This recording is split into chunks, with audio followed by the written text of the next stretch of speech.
What's going on, everybody? It's Conconnects here, and I am live and in person on all social media platforms. So you can catch me on YouTube, Instagram, and TikTok if you want to. So I wanted to come on live to talk to you guys about why you should get into government contracting. And for those of you who wondering, why she got a mic in her hand and ain't got no speaker attached to it? Well, it's because I'm extra and I like being extra. So don't mind this mic. I feel like holding the mic, and so I'm going to hold the mic. So that just shows you I go above and beyond what I say I'm going to do. So what's going on, everybody? So let's get into it. Why government contracting, or like as I like to call it, federal concierging,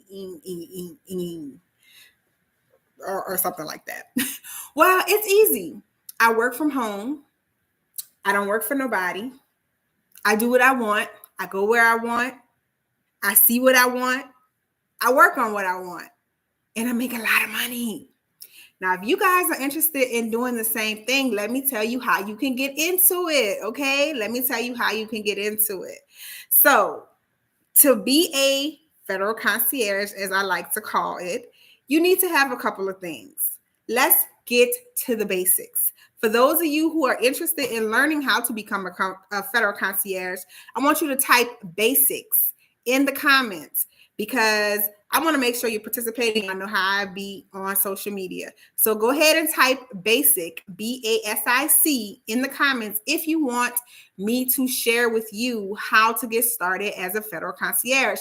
Also, go ahead and hit that like button. And if you're not following me, go ahead and follow and share this live because we're going to be talking about it. So go ahead and type basic in the comments if you want to learn how to become a federal concierge and how to start making 5 to 7 figures per contract. Okay, I see some basics. Thank you. So first things first, and I need y'all to participate with me because I'm going to make sure that y'all on the right track.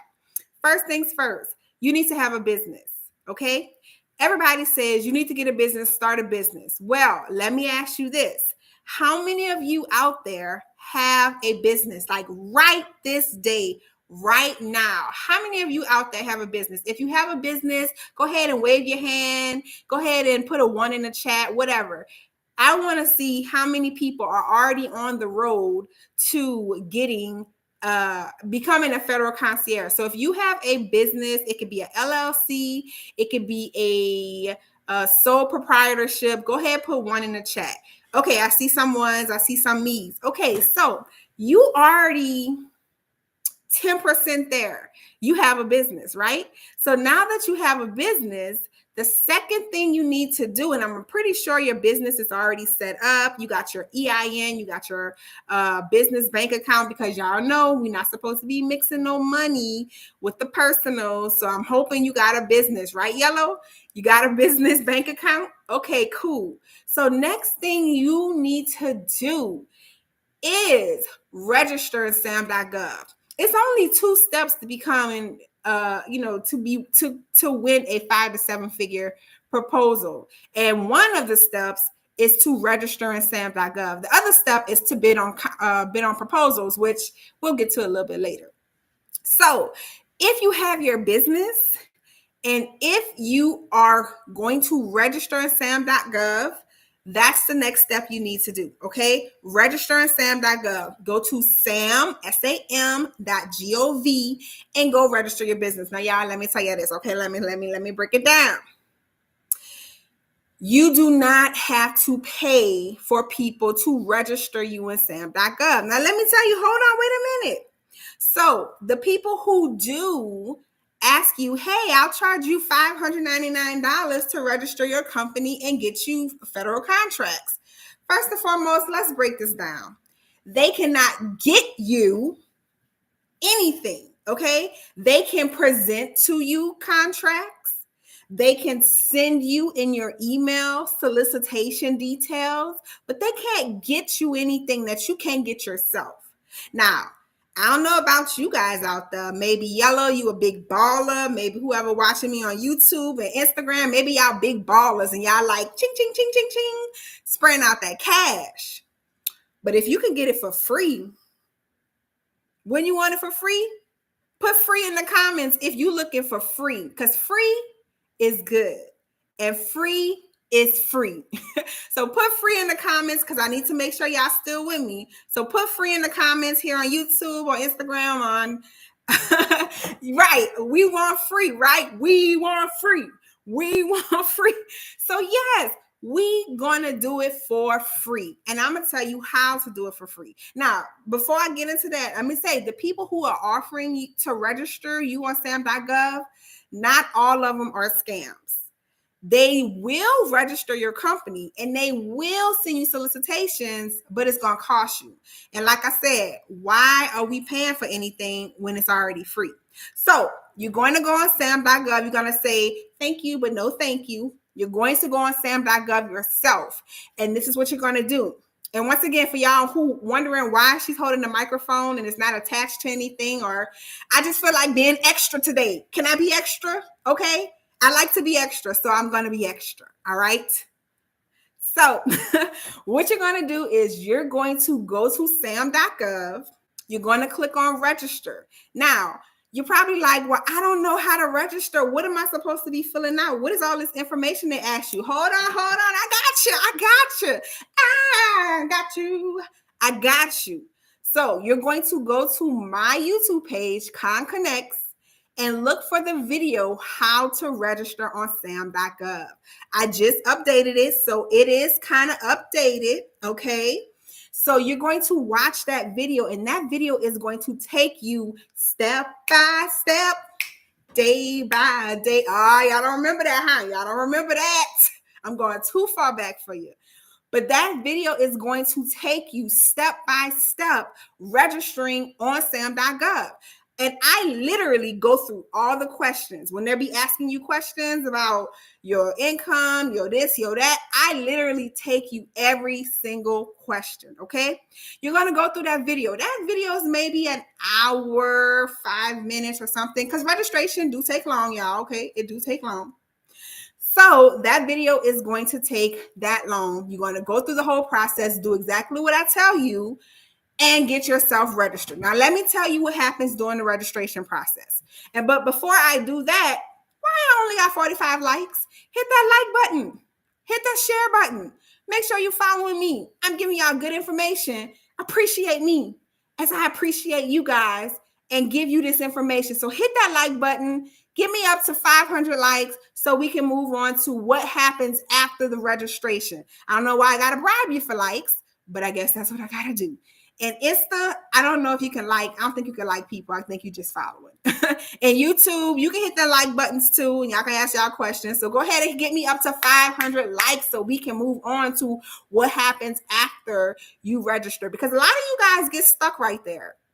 I will say a lot of you guys do get stuck right there, but I'm going to break it down for you. I'm going to break it down. Instead of breaking me on down, I'm going to break it down for you so that you know exactly what to. All right, we got to 500. Thank you, TikTok. Give me 5. All right. Okay, so once you finish your registration, go through the whole process, okay? Now, there is a part in the section in registration that some of you guys might get stuck on, and I've already explained that to you in the video. You're going to have to come back, blah, blah, blah. But for those of you who actually went through the whole registration and you got your what's called your ticket number, okay? Because after you register, you're going to get you don't get a ticket number. You get a congratulations, you registered. You might get an email saying your registration is now, going or whatever. So after registration, this is what you should be doing. This is what is going to happen.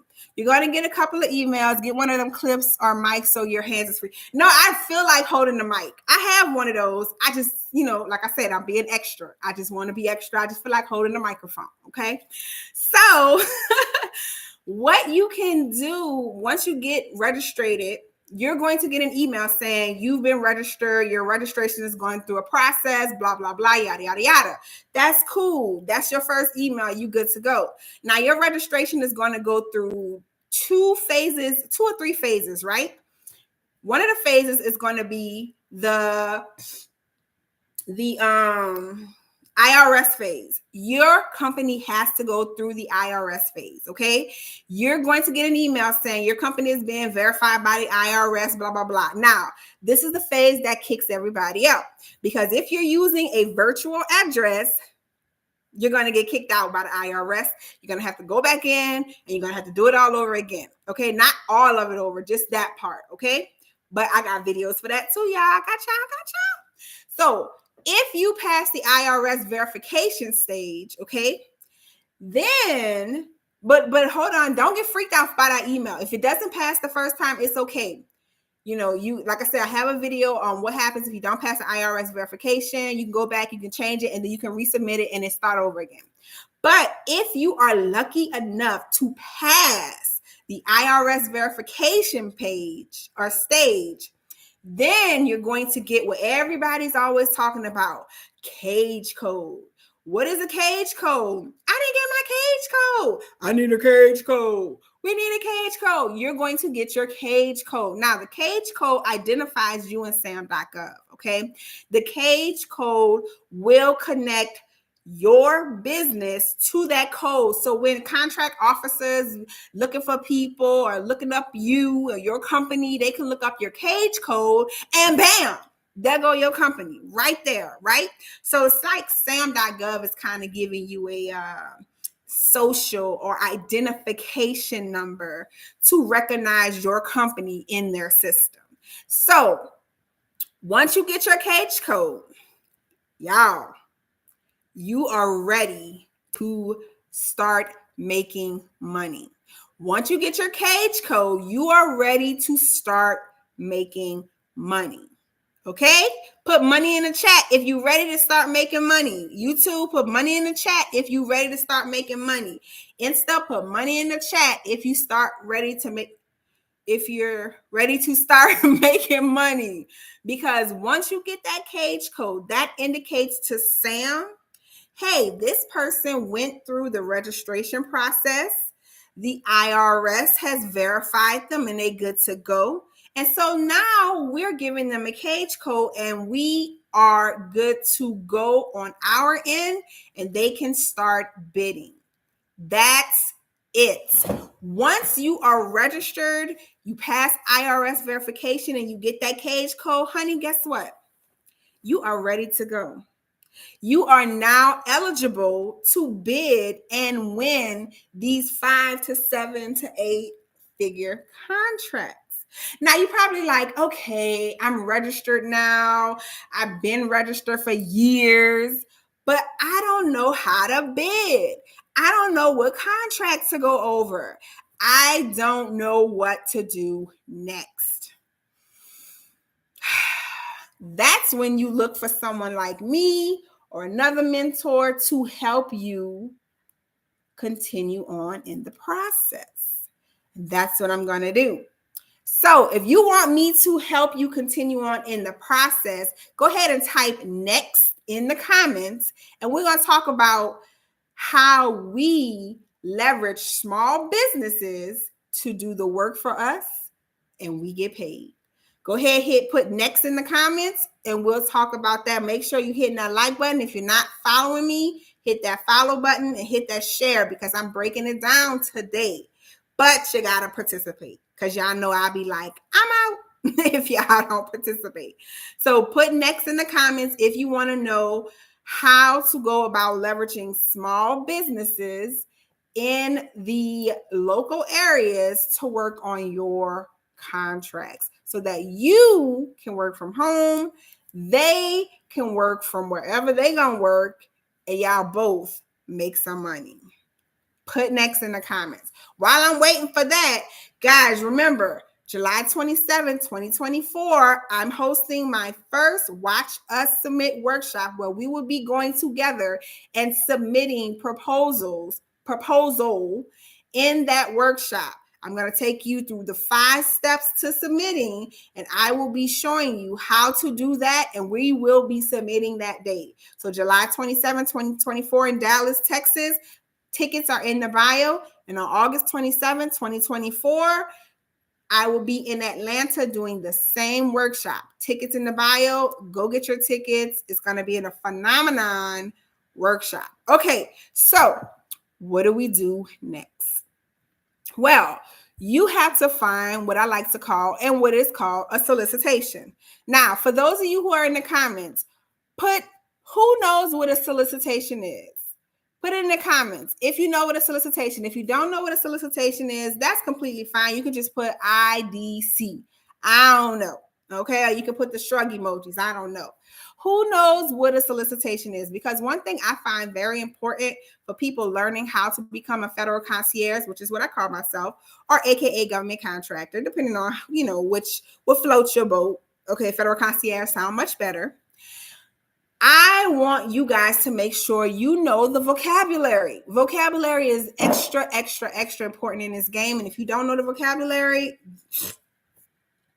you're going to be lost. Okay. So Debbie says she don't know. Okay. Let me talk to you, Debbie. Let me talk to you. So what is a solicitation? A solicitation is basically an ad. The government is posting on sam.gov an ad for services or goods. That's what a solicitation is, plain and simple. It's an ad the government places on sam.gov for goods and services. Now, because we are now federal concierges and can bid on these goods and services, we're going to go to sam.gov and we are going to look up the type of service we're interested in providing to sam.gov. Now, y'all, that y'all watch me, I need some participation. Debbie is participating and I feel you. Janet is participating, I feel you, but I need some more. I need some more participation because I want to know where you guys are. Hit that like button. I want you to comment. Because we are federal concierges, let me ask you this question. Can we bid on any type of solicitation? Yes or no? Put yes or no in the comments. Are we eligible to bid on any type of solicitation? Or do we have to stay in the range of what our business is? So, for example, if you're a bakery, you only can bid on bakery solicitations. If you are a barbershop, you can only bid on hair solicitations. So my question to you is, are we allowed to bid on any type of solicitation, or do we have to stay in our group? Oh, we got some yeses. We got some no's. Seems like we up in the air. Who else? Come on, y'all, comment. Let me see what you guys got. Debbie says, yes, we can bid on any type of solicitation we want. Janice says, we can't bid on any type of solicitation.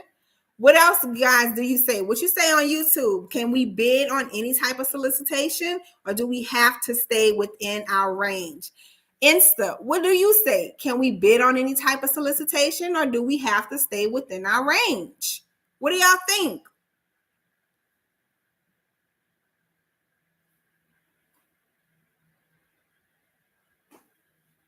I'm waiting for y'all to respond. I ain't just talking to myself.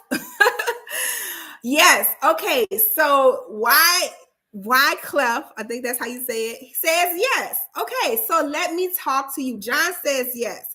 So let's get it popping. So because we are federal concierges and we're using the middle person strategy, guess what, Debbie? Guess what, John? Guess what, Wyclef? You are correct. We can bid on any type of solicitation that you want. So if you're a bakery and you see a solicitation for lawn care, or you see a solicitation for car washing or horse training or exercising or transportation, guess what? Fair game. As long as it's the right NAICS code. Oh, there go another vocabulary word, NAICS code. Okay, as long as you're in the right NAICS code and you are the right set aside, that's another vocabulary, you are free to bid on this this solicitation. So yes, you can bid on any type of solicitation you want. And that's the beauty of it. Now, hold on, y'all gonna be like, okay, so I could bid on this solicitation, but how am I gonna do the work? I don't know nothing about no lawn care. I ain't no exercise instructor. I don't know nothing about no horses. Well, guys, this is where the middleman strategy comes in, okay? This is where the middleman strategy that you hear all the time people talking about, this is where that comes in. Put middle in the chat and we will discuss what the middleman strategy is, okay? Once again, guys, y'all know I like participation, so y'all need to participate, okay?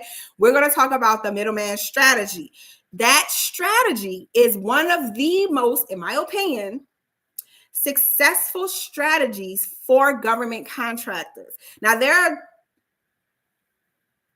are three type of government contractors, in my opinion. This is something I'm making up, okay? There are people who bid and do the work themselves. So like companies, like a bakery company bidding on a bakery solicitation and they are fulfilling the work. Then there are people who the government reaches out to, like Lockheed Martin, the people who, you know, sell the who make the so they reach out to them and say, hey, we need this. So those that person, what, they don't even have to bid. They just, you know, they kind of got the game. And then there's us, the middleman people, the middle people. So what we do as a middle person is we gather and work with local companies in the area. So if your solicitation is located in Dallas, Texas, you are going to find a company in that area that will do the work. Now you're probably thinking, how you gonna have a contract? And I mean contract because that's an award. How you gonna have a contract and then have somebody else do the work? The contract is in your name, so that means you need to do the work, right? You think that's right, guys? Is that right? Yes or no? If you have a contract, you have to physically do the work. Yes or no? Janet says no. Is Janet right? John says no. Debbie says no. You guys are absolutely right. You don't have to do the work, the physical work. You do not have to do the physical work. That's right, Kenya. You do not have to do the physical work. That's the beauty of the middleman strategy. The middle person. I don't like to say man because I'm not a man. So the middle person strategy. We find local companies in the area that's around the area that needs to be worked, around the address that needs to be worked. And we get them to do the job.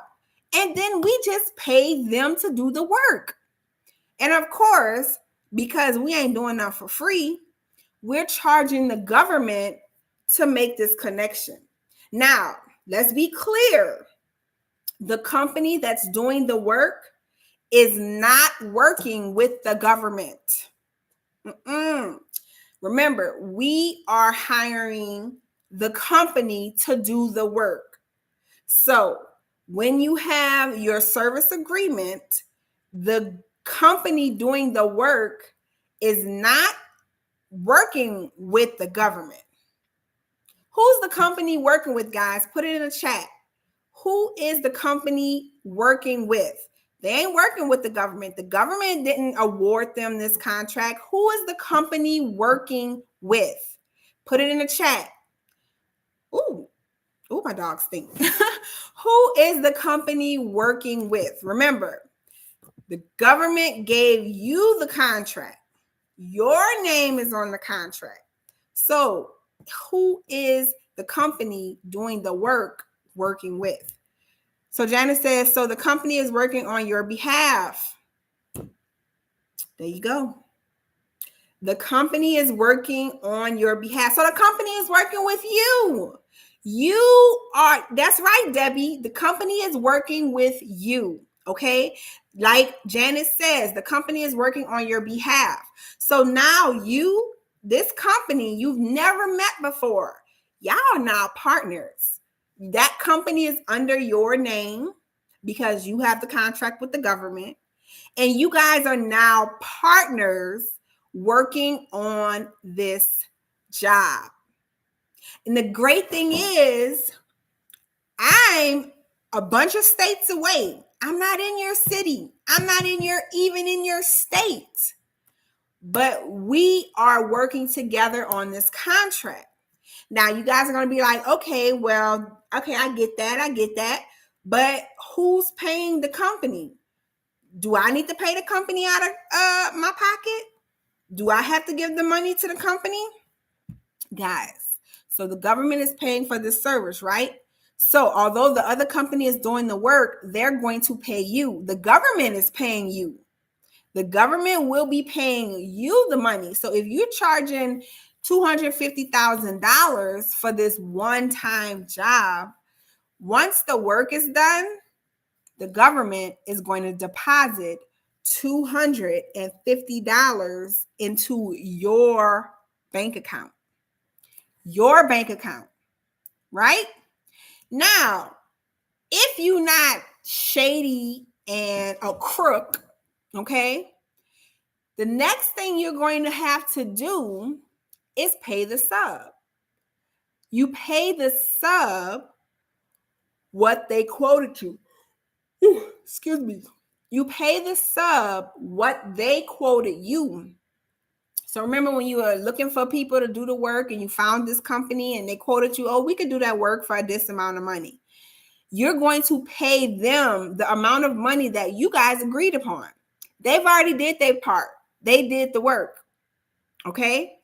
Once you get the money from the government, then you are going to take the money and you are going to pay the person in the company to do for the work that they have already completed.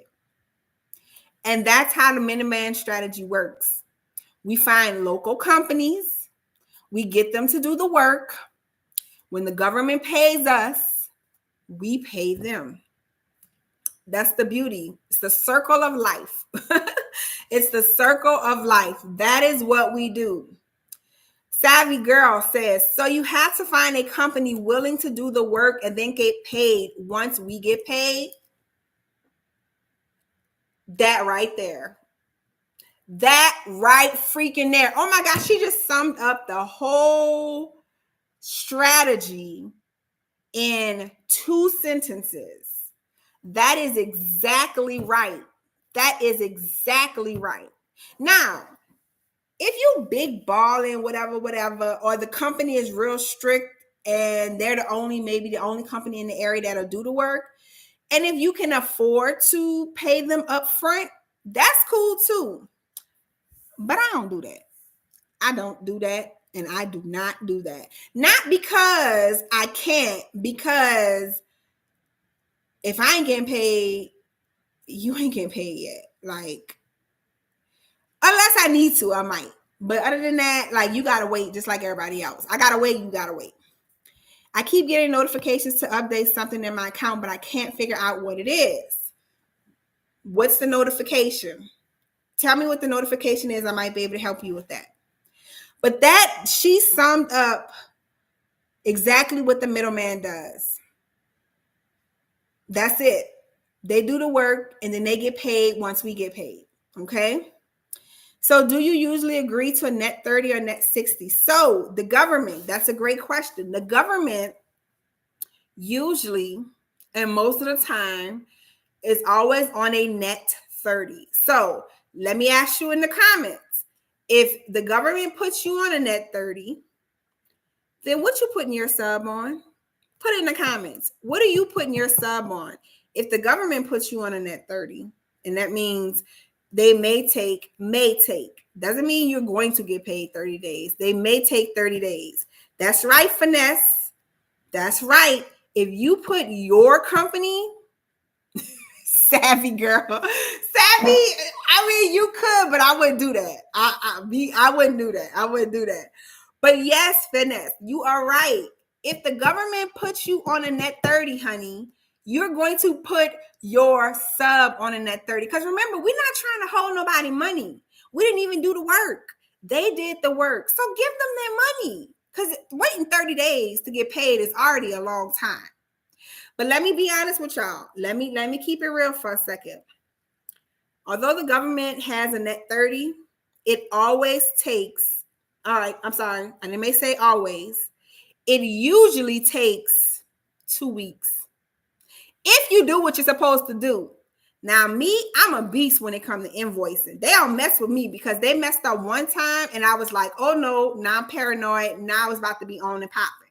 So I get my payments within 2 weeks because there are certain things you have to do in order to expedite your payment.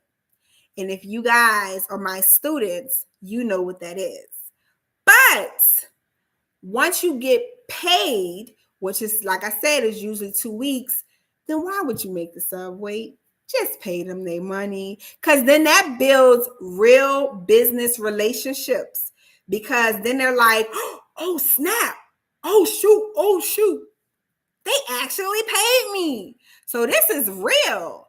Oh, yeah, we about to work together. They could bring me more contracts. We could work together. That builds that bond with them. They'll come back. Exactly. That builds that bond with them. So pay them their money, Savvy, okay? Let's just say a 60 or a 90. I don't know anybody who would work a net 90. That is just completely insane. I wasn't holding it, but the government will be tripping sometimes. Sometimes they do, but they come through. The DSBS. Oh, so you're doing a specific set aside. I can't help you with the set asides, and I'm gonna tell you why. Now, Savvy says something about she keeps getting an email saying that her profile is incomplete. Okay. Oh, Savvy, thank you, baby. Yes, guys, if you're in this business and you're registered on sam.gov, let me explain something to you guys in YouTube, Instagram, and TikTok. Listen to me now. Okay? When you're registered in sam.gov, your email address, your phone number is then distributed out to everybody. Every single body who does, SBA, all this other stuff. Sometimes you will get emails from spam people saying, oh my God, your account is getting ready to go into expiration if you don't do XYZ. Y'all, half of the time, that's a lie. It's spam. I'm going to tell you how you can recognize spam emails, because they look real serious. Some emails would be like, your IRS verification is going to expire. You're going to go to jail. And y'all, some of my students will call me and like, they said I'm going to go to jail. I'd be like, calm down.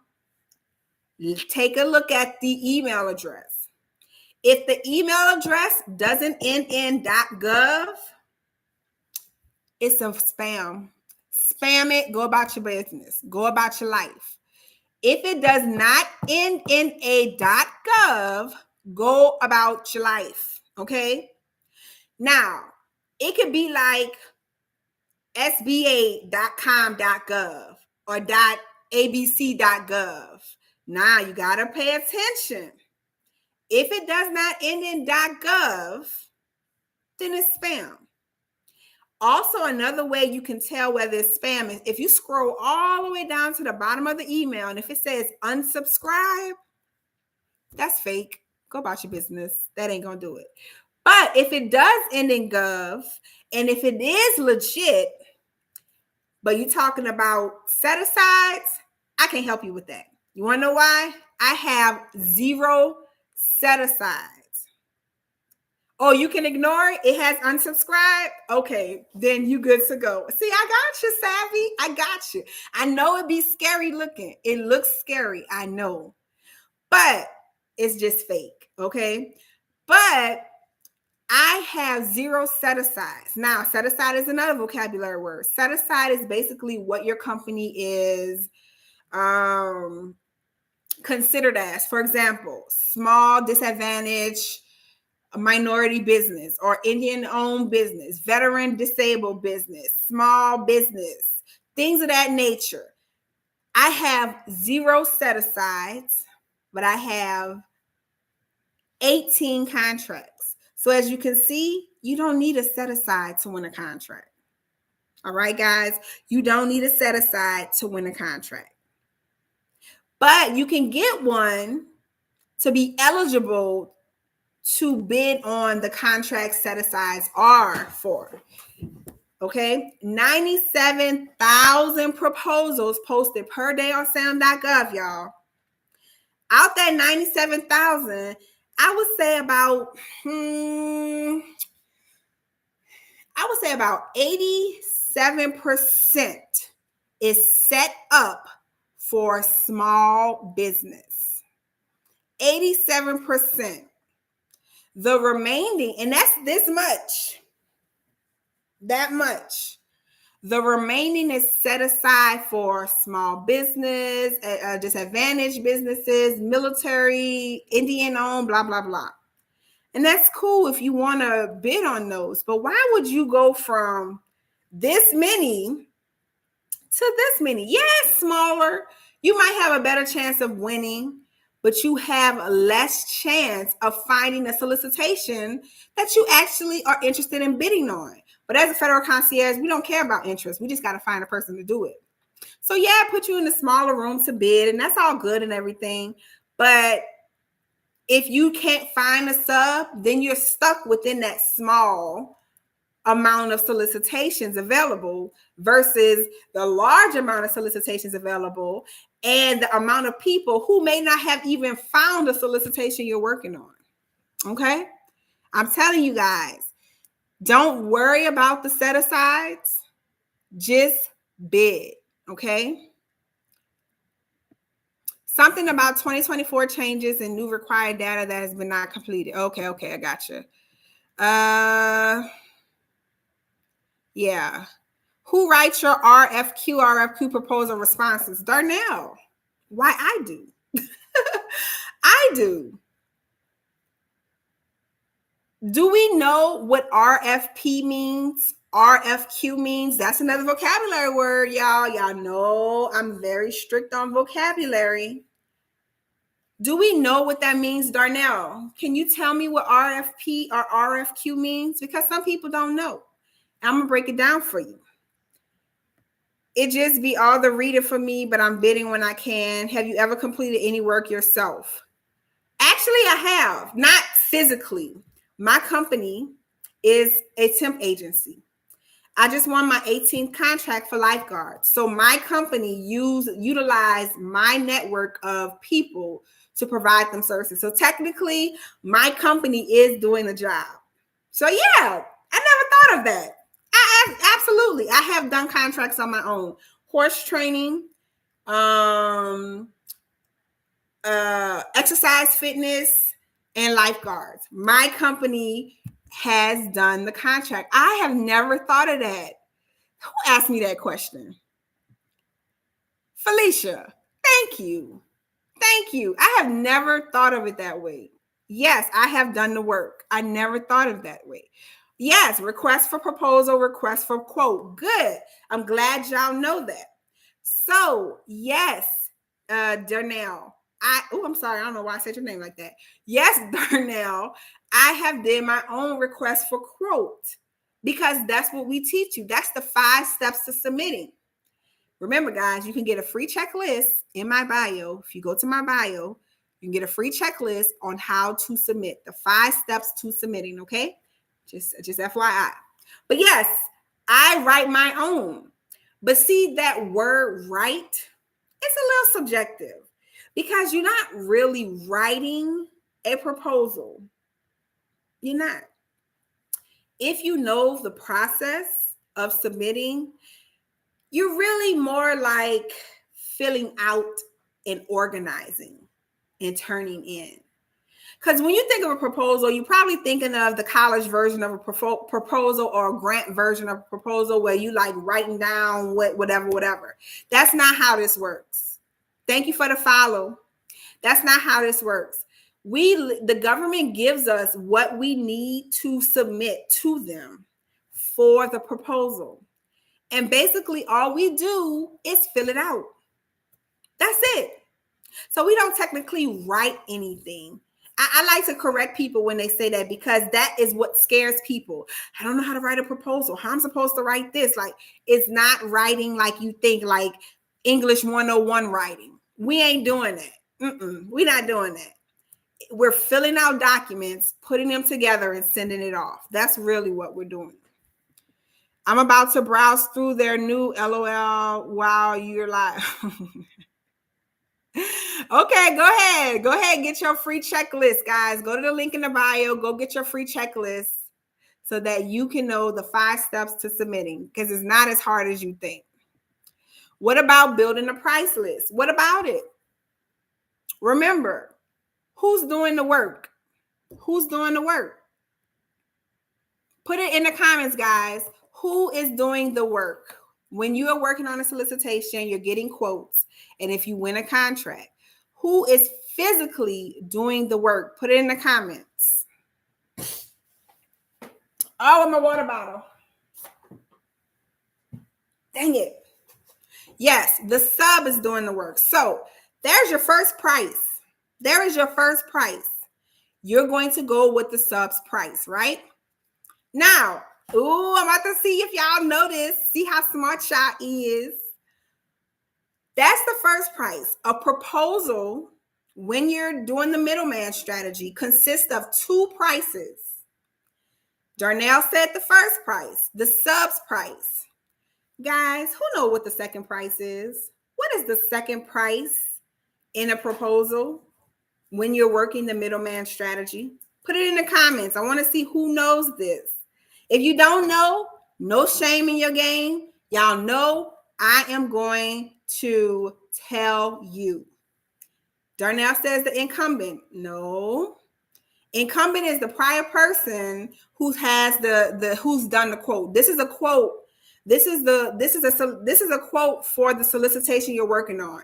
So before you can submit a proposal, there are 2 prices that you need to add together to create one price to submit to the sub. Ooh, John. Yes, John. Yes, Maria. Yes, Wyclef. You are right. Your price. Remember, we ain't doing this for free. We ain't working for free. We got to charge the government the amount of money that you want to get paid. Now, let me ask you this. Y'all answered it right. Let me see if y'all answer this right. What are we charging us, our price? What are we out? Dang it. I just bent my finger. What are we charging the government to do, y'all? In our pricing, what are we charging the government to do in our pricing? Let's see who knows this. Wait, that's not a drum roll. Dang, I can't do it. Okay, I can't do it. What are we charging the government in our pricing to do? Now, the sub is charging the government to do the work. I'm going to come there. I'm going to cut the grass. I'm going to come there. I'm going to fix the HVAC system. I'm going to come there. I'm going to do the elevator maintenance, whatever. What are we charging the government? Okay, the J's are on the ball, man. The J names are on the ball. We're charging the government our costs to run the contract. The administrative costs, y'all. I ain't doing that for free. And what does the administrative costs include? Submitting invoices, right? Submitting invoices. The administrative cost includes communicating with the sub and the contract officer, the communication between them.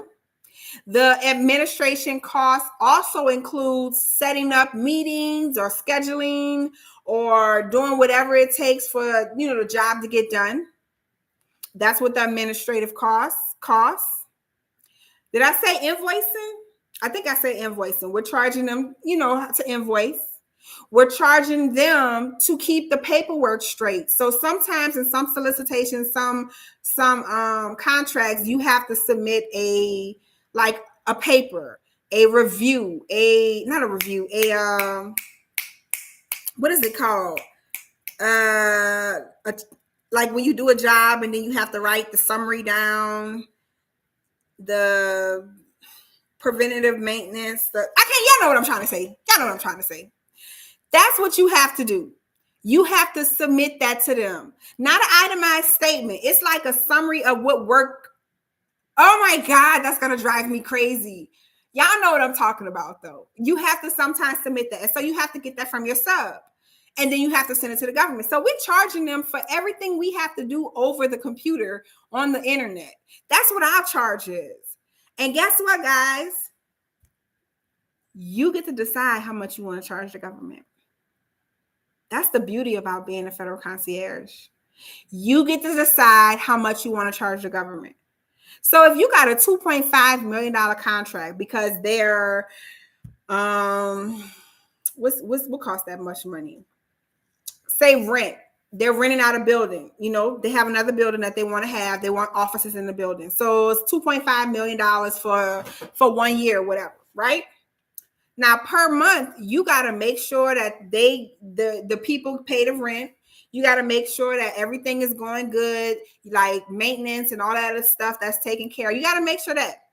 So if the contract costs $2.5 million, that's just for the rent. You can say, how much I'm going to charge the government to do all this admin work? I think I want $2.5 million. Let's say, give me $10,000 a month to do the work. $10,000 a month times 12, that's $120,000. $2.5 million, that comes $2.6 million. And guess what? Somebody's making $10,000 a month. Why? Because that's what they wanted to charge the government. There is no percentage point. A lot of you guys are like, what's the percentage are we charging? What's the, I can't think of the word I can't think of any words today. What's the percentage that you're going to make? We don't make percentages, y'all. I mean, you could do a percent, but you're going to be missing out on money. When I'm bidding, I look at how much money I want to make a month. What bills do I want the government to pay? That's how I look at it. And then I charge like that. Oh, my car note is $1,000. My rent is $3,000. That's $4,000. I want to go shopping every month. That's $1,000. So I'm gonna charge the government $5,000 a month to take care of those bills. And that's what you're going to put on top. That's what you put on top. Now, somebody asked about taxes. How do we do our taxes? We do our taxes just like regular. Now, y'all, remember, we're getting $1 million contracts. They are depositing millions of dollars, or hundreds of thousands of dollars to your account. So let me tell you something, Linda. Unless y'all know I like to learn everything. So I be learning about accounting. I be learning how to do stuff. Like I need to know everything first before I let somebody else do it. That's just me. But you got to pay attention. Remember, you could have netted $2.3 million in contracts for 1 year. But if you don't take the deductions you're supposed to, like paying the subs, say out that $2.5 million, you only made $100,000, right? If you don't claim the deductions like paying the sub, all the stuff that came, your deductions for your taxes, you're going to have to owe taxes on $2.5 million. And nobody ain't got that. Y'all should have seen my tax bill before I enter my deductions. I think for last year, I made like $500 something thousand that I filed for taxes. Before I put in all the deductions, y'all, I owed like $32,000 in taxes. And I'm like, I only made probably, I don't even know how much, $60,000 or whatever the case may be in profit. But once I put in what I paid and all my deductions, then my tax bill went down to $1,700. I was like, thank you, Lord Jesus. I will take $1,700 over $32,000 any day. You know what I'm saying? So make sure you have the right person.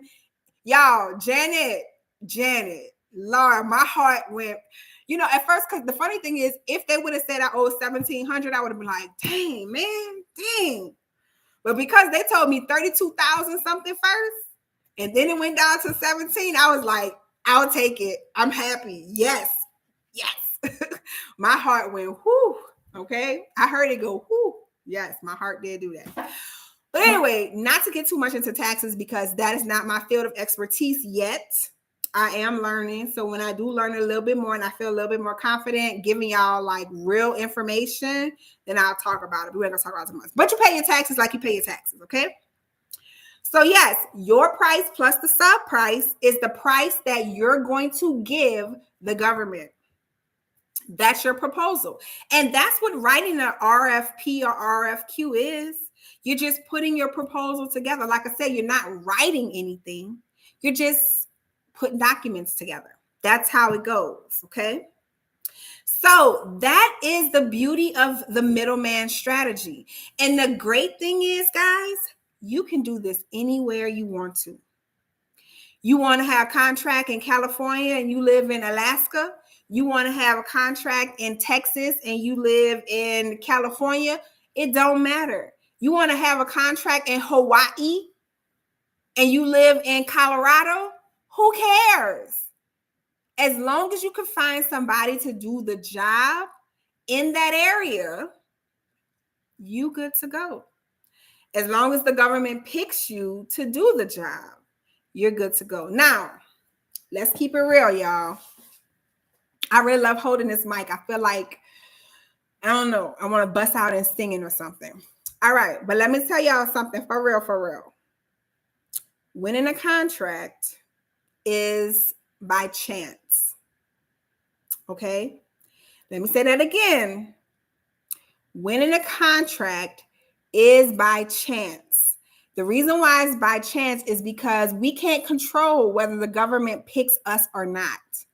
No one, if someone is out there telling you, I can help you win a contract, they're not telling you the truth. Unless they're doing some type of kickback stuff, which y'all know happens because y'all seen the movie War Dogs. I think that was the premise of the movie War Dogs. I'm going to have to go watch that again. But if they're telling you, I can get you a contract, I can get you winning a contract. Like I can physically get you a contract. It's not the truth. Now, there are people out there who say, I can help you win. That's the key word. I can help you win a contract.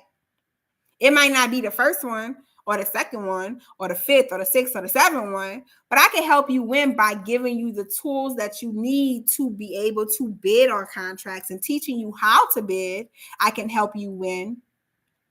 But unless they giving you kickbacks, unless they getting kickbacks or you giving them kickbacks, no one can help. No one can give you a contract. No one can win you a contract, so to say, because the government decides. And there are different factors, guys. Listen to this. There are different factors that the government chooses to use to decide who they're going to pick. Sometimes it's on pricing. The cheapest price wins. Sometimes it's on experience. You have to be experienced in the job. Sometimes it's on past performance. Who have you done this job with? Sometimes it's on technical statements. How you gonna do this job?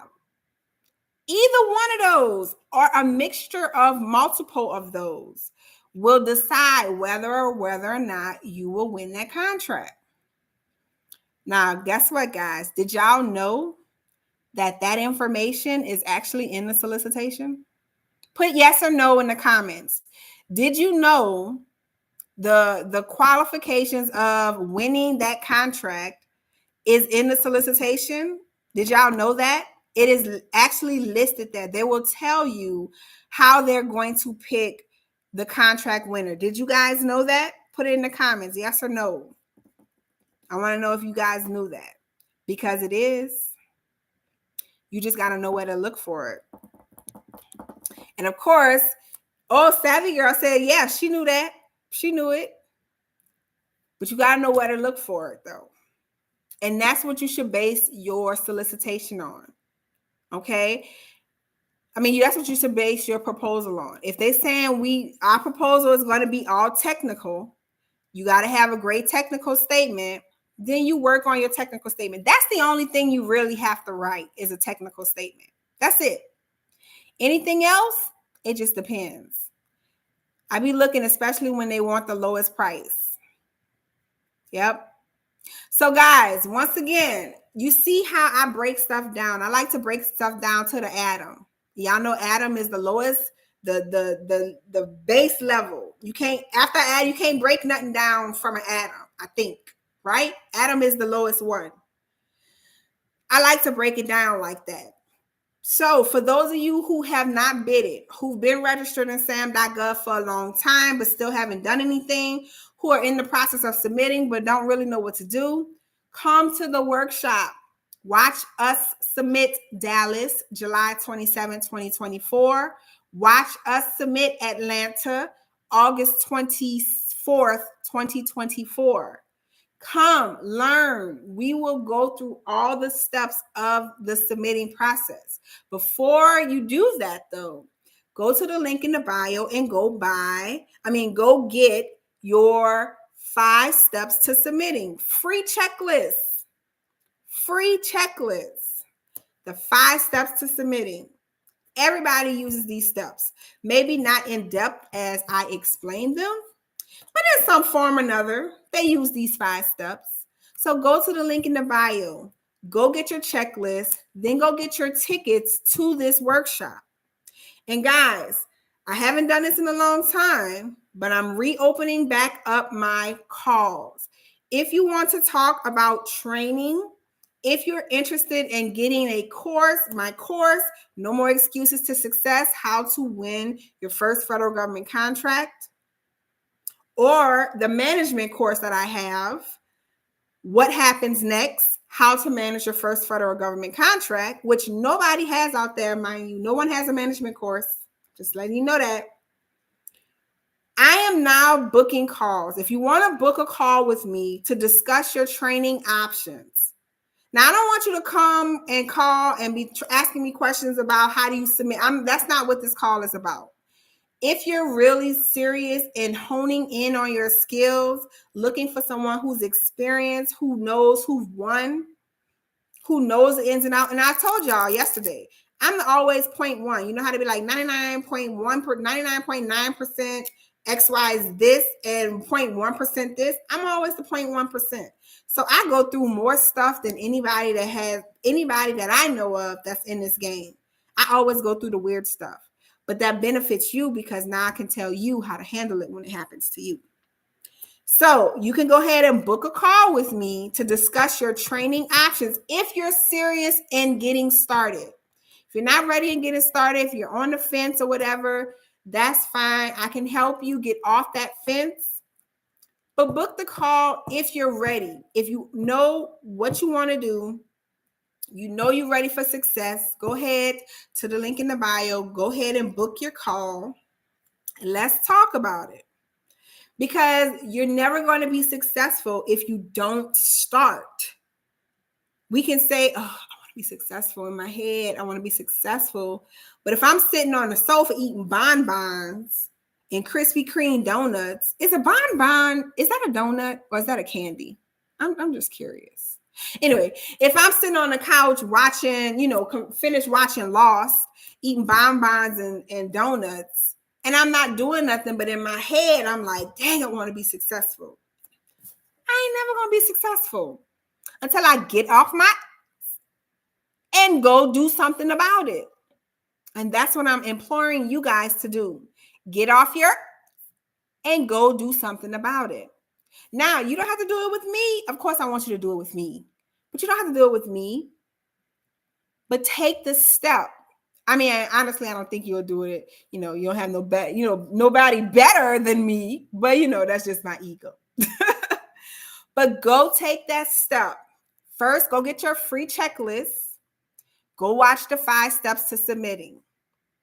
If that doesn't convince you to get some training from me, book a call and let's talk about it. Okay? All right, guys. So with that being said, I'm going to get ready to get out of here. When are you coming to Maryland? When my Dallas and my Atlanta shows sell out. That's when I'm going to come. So Dallas is first. Atlanta is second. Now, at first I had Dallas, and then I had so many people saying, come to Atlanta, come to Atlanta. But no, I don't see no people who's talking about coming to Atlanta getting no tickets yet. So I'm not coming until those do good. Dallas is my first show. That's my baby. You want to be there because that is going to be the first one. The first is always the best. Just like in the Lion King. The first Lion King was the bomb. I mean, the second one was all right, but like, no, I mean, it was all right. But the first one was the bomb. And then they had 3, 4, 5, 6. Then they just went down from there. But my workshops are not going to go down from there. It's just the first one is going to be on and popping. You want to be at the Dallas workshop, okay? All right. So if you guys got any questions, go to the link in the bio about training. Go ahead and book a call. And just FYI, financing options are available. You can finance the workshop. I do PayPal credit and some other third-party terms. So you can finance the workshop. Get this workshop. We will be submitting, and someone in that room might actually win that contract. And if you do, you know I got to do an interview with you. So go get your tickets. Go get your checklist. Book your calls if you have any questions. I will get out of here. I'm going to see you guys later. I'm on 3 streams right now, guys. Make sure to follow me on all my platforms. TikTok at Conconnects, Instagram at Conconnects, YouTube at Conconnects, Twitter. I'm not big on Twitter, but I'm trying to get into it, at Conconnects, okay? Follow me on Facebook. Forgot about Facebook. At Conconnects. Follow me on all my social media platforms. I will be there to answer what questions you have. And I look forward to seeing you guys at the workshop and seeing y'all become successful in getting these 5 to 7 figure properties. Well, contracts, sorry, not properties. All right, guys, with that being said, I'm going to get out of here, go get my water. I will see you later. Goodbye, YouTube. All right, Insta.